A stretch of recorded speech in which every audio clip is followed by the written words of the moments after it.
It is day 90 of our road trip to Mongolia. We drove 13,000 kilometers. We're in country number 16, Georgia.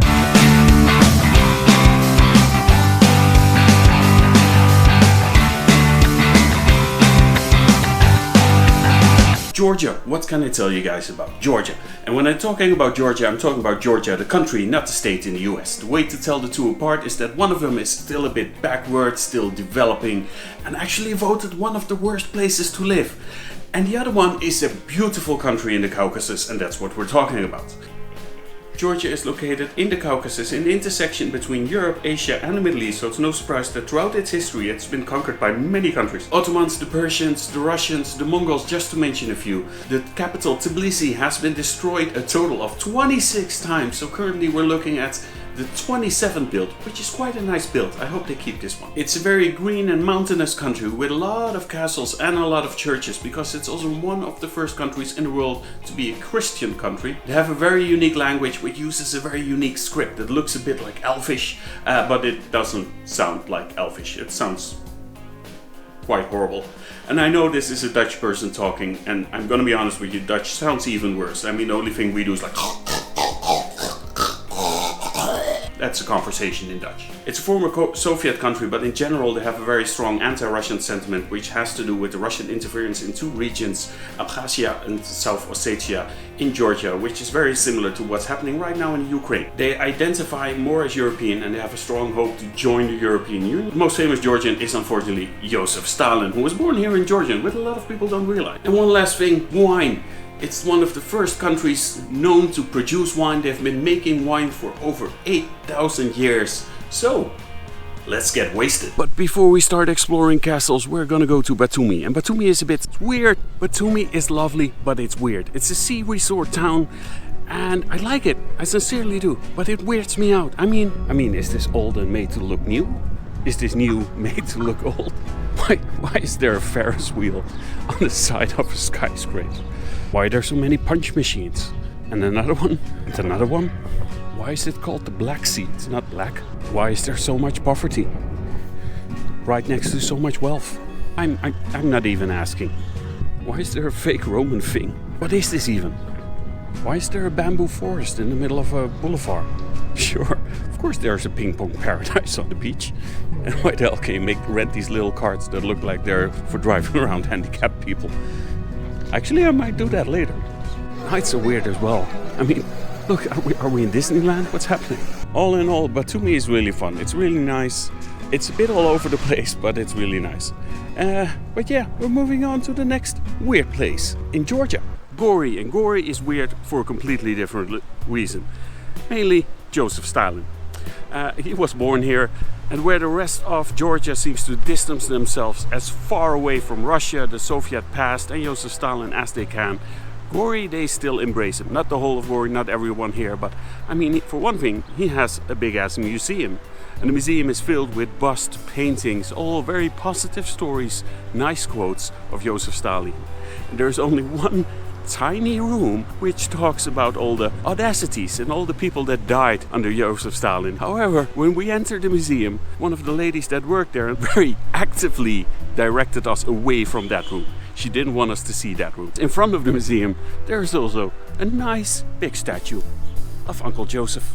Yes, who's a good communist dog? Who's a good commie dog? You are the best commie dog. It's really weird. It's almost surreal that this whole very anti-Russian country, at least especially now, there still seems to be a tiny bubble in Gori loving Joseph Stalin.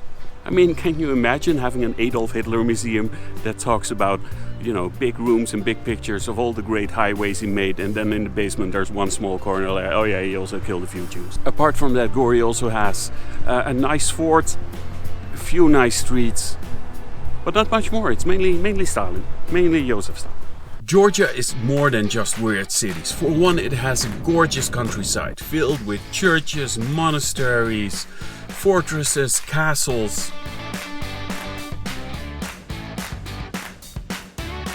And to explore it to its fullest, we've rented a rooftop tent, which is amazing because you can just camp out in the most unique places. And also after a wine tasting you can just sleep in your car, well, on top of it, which is a big thing of course in Georgia, wine.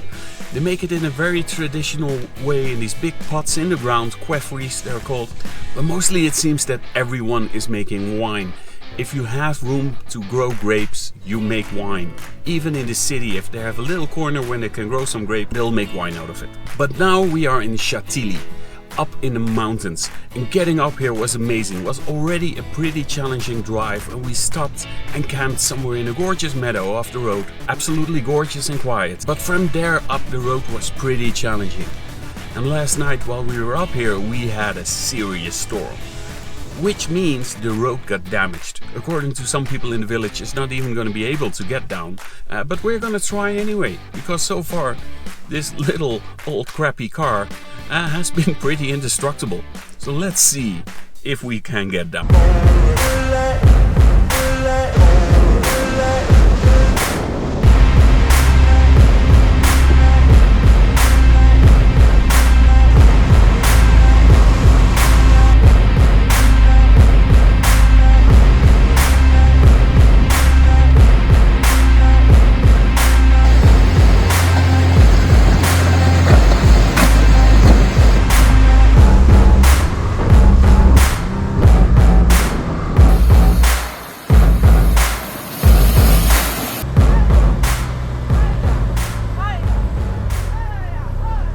That was a really bumpy ride down, but we made it. We're in the capital, Tbilisi, where I will also have my show.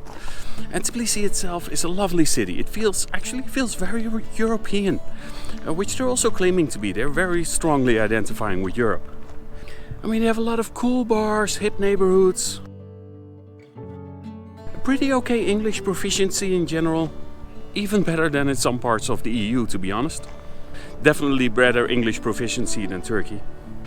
They have a cool old town as well.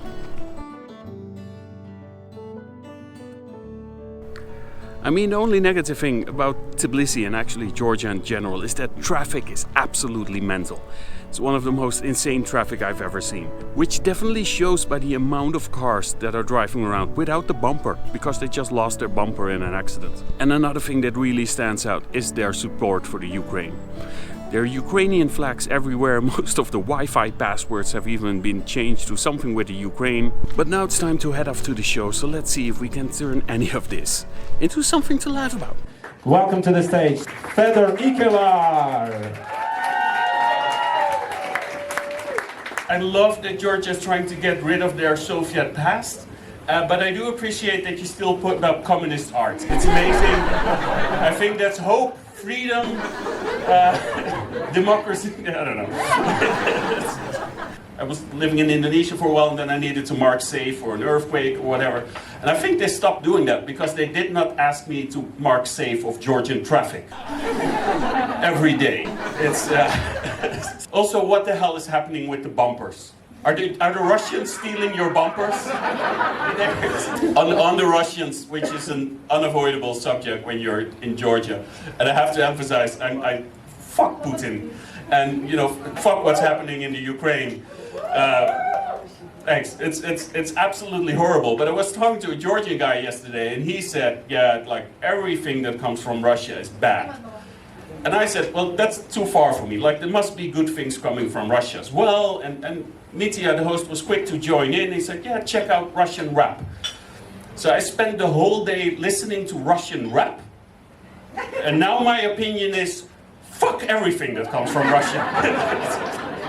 That was a really fun show. And that is Alada, by the way. Different story. I'm already in Armenia, in our next destination. But the show yesterday in Georgia was a lot of fun. We had a packed room.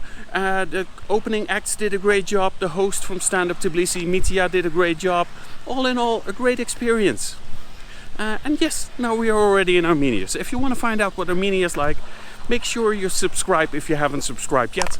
And of course, give this video a like, because for every like, a hamster will get its wings. And maybe a Lada, you don't know. Anyway, cheers guys. It was a weird high voice. Why the hell did I switch to a weird high voice? This is getting weird.